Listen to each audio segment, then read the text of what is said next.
The first time I noticed my driver, I realized something was already wrong with my marriage. Not because he touched me. Not because he said anything out of line. But because of how attractive he was. Before I go on, make sure you hit the plus button and tap like if you're into stories full of tension and unexpected emotions. And I'd love to know where you're watching from. Leave a comment while we dive in.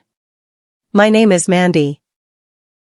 I'm married, I have a son, and on paper, my life looks exactly like something people pray for.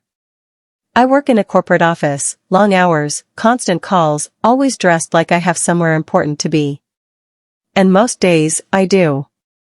That's why we hired a driver. Alex. At first, he was just that, a driver. Quiet. Professional. Always opening the door, always keeping his eyes where they should be. The kind of man you don't think twice about. Until you do. Because Alex isn't easy to ignore. He's the kind of attractive that doesn't beg for attention, but somehow takes it anyway. Tall without trying, calm in a way that feels controlled, like there's more underneath that he refuses to show. His voice is steady, low, never too familiar, but never distant either. And then there's the way he looks at me. Not directly. Not boldly. Just through the mirror. For a second too long. I've been married to Roy for 8 years now. 8. Long enough to understand someone's rhythm. Long enough to stop asking certain questions. Long enough to know when silence means peace, and when it means distance. I'm in my early 40s. My son spends most of his time at school now, growing into his own life. And me? I work. A lot. My days are structured, office, calls, meetings, home. Stable from the outside. And it is. Or at least, it should be. Roy is a good man. Busy, but good.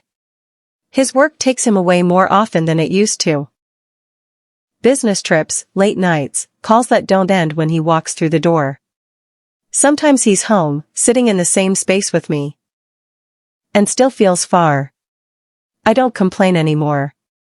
Somewhere along the line, I adjusted. Filled the gaps with routine. Alex came into that routine quietly. He's 25. Young enough to call me madam without hesitation, young enough to keep respectful distance without being told. He drives me every morning, picks me up in the evening, run errands when needed. Always on time. Always composed. Always there. And that's the thing. He's always there. At first, I didn't really see him.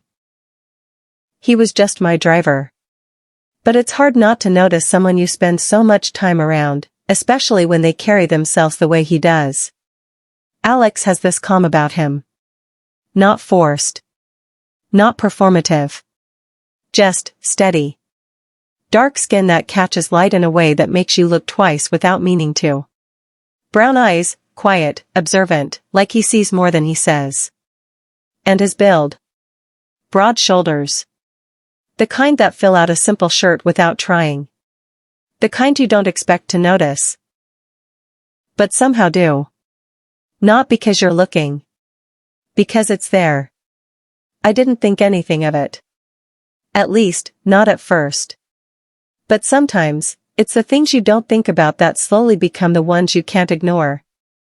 This morning, Alex dropped me off at work as usual. Or maybe it was coincidence, the universe seemed to have a sense of humor that day. I ran into my friend Selena and a colleague at the parking lot, arriving at the exact same time. The moment Selena saw Alex, her jaw dropped. Oh my God. Is this your driver? Mandy, is this your driver?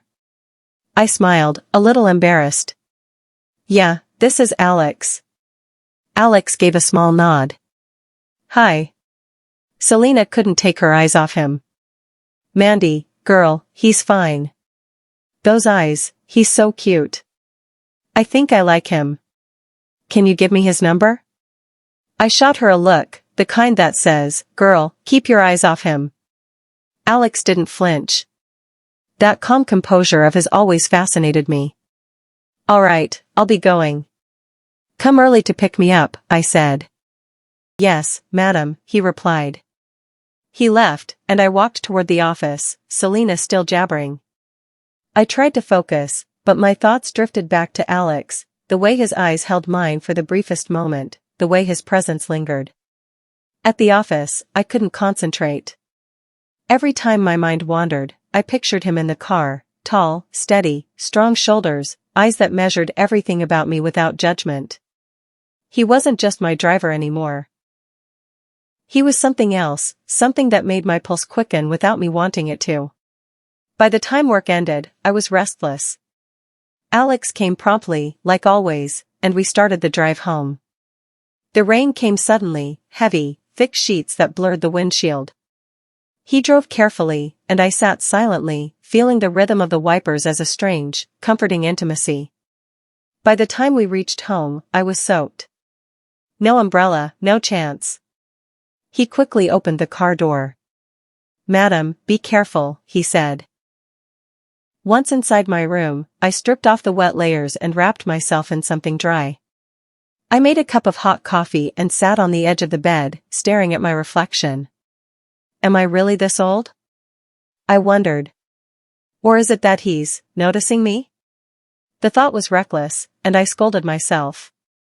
Yet, my heart wouldn't listen. I picked up my phone. Alex, get me some water. Bring it to my room. Now. Yes, madam, but. No but. Just bring it, I said firmly. Roy was away on a business trip. Alone, I could afford this attention. Minutes later, Alex knocked lightly and entered, holding the glass. His presence filled the doorway, quiet and steady. As he handed me the water, our hands brushed. Fleeting, but it sparked something I couldn't name. My chest tightened, a strange flutter I hadn't felt in years. I realized then that I was dangerously close to crossing a line. I didn't want to. I couldn't. Thank you, you can go now, I said softly. Alex nodded, eyes calm, leaving without a word. I sat there for a long time, coffee in hand, the brush of his fingers still lingering in my mind. I told myself it was nothing. Deep down, I knew it wasn't. By the next morning, Alex was already downstairs waiting. I slid into the car, the quiet between us carrying a strange comfort. He drove me to work, steady and calm, and I found myself stealing glances again, those brown eyes, his posture, the way he seemed so present when I felt invisible. It was the weekend, and after work, I decided I needed a break. Alex, I said, change the route. Take me to the club. Okay, madam, he replied. At the club, I sat alone, sipping my drink, trying to forget him. But every time I looked up, I saw Alex nearby, attentive without intruding, watching over me in that quiet, careful way he always did. You can join me, I said, teasing. No, madam. I'm fine, he replied, faint smile tugging at his lips. I let the music and people blur around me. My thoughts kept circling him. Later, he leaned closer in the dim light. Madam, should we head home now? Not yet, I whispered. I just want to stay, to feel people around me. He nodded. Okay, madam. But when you're ready, I can drive you home safely. Halfway home, on impulse, I asked him to move to the back seat so we could talk more freely. Madam, is everything okay? He asked. Yes, I said softly, heart racing. I just want to tell you something. I let out everything I'd been feeling, the loneliness, the admiration, the strange pull toward him. He listened, gentle, calm. I saw him smile faintly, a blush touching his cheeks. We didn't cross lines, but the closeness stretched like a taut string. The night felt heavy with unspoken words, yet safe and alive. The next morning, sunlight filtered through the curtains. I woke early, watching him sleep peacefully, not touching, not inappropriate, but just there. My mind replayed the closeness of the night, the trust, the intensity of our connection. I got up quietly, freshened up, made breakfast, and sat at my laptop, still feeling the lingering weight of everything that had passed, without having done anything I couldn't take back. And just like that, I remembered to tap that like button and subscribe if you're enjoying the story, because trust me, you don't want to miss what happens next. The next evening, the house felt emptier than usual. Roy was away on another business trip. I poured a cup of tea and sat on the sofa, staring at the window, feeling that familiar ache of loneliness. A knock came. "Madam?" Alex's voice called softly. I smiled. "Come in." He entered, carrying a small tray of tea and biscuits. "I thought you might like this," he said. I took the cup, warm in my hands, and for a moment we just sat in silence, the kind of quiet that makes the air feel alive. I've been feeling lonely, I admitted quietly, voice almost breaking. Alex knelt beside the sofa, careful not to crowd me. "It's not silly, madam. Everyone feels lonely sometimes." Something shifted. I leaned against him, not romantic, exactly, but for comfort, for human warmth. He wrapped a gentle arm around me, steady and reassuring. His presence alone felt like a safe harbor. For the first time in a long while, I allowed myself to just be. We talked for hours, about nothing, about everything. About work, about life, little memories I hadn't shared. I laughed. He laughed. And in that laughter, that quiet companionship, I felt something I hadn't felt in years, connected, seen, understood. By the end of the evening, I realized, I didn't need drama. I didn't need forbidden passion. I needed care, attention, someone to hold space when I felt empty. Alex had done that. When it was time to leave, I didn't feel guilt or shame. I felt grateful.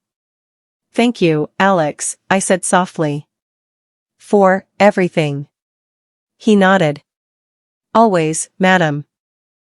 In the following days, our routine continued. The small gestures, quiet conversations, safe closeness, they became our unspoken language. I still had my life, responsibilities, my son, my husband, but now there was something else. A secret comfort, a steady presence filling the spaces loneliness had left. Months later, Roy returned from a long trip.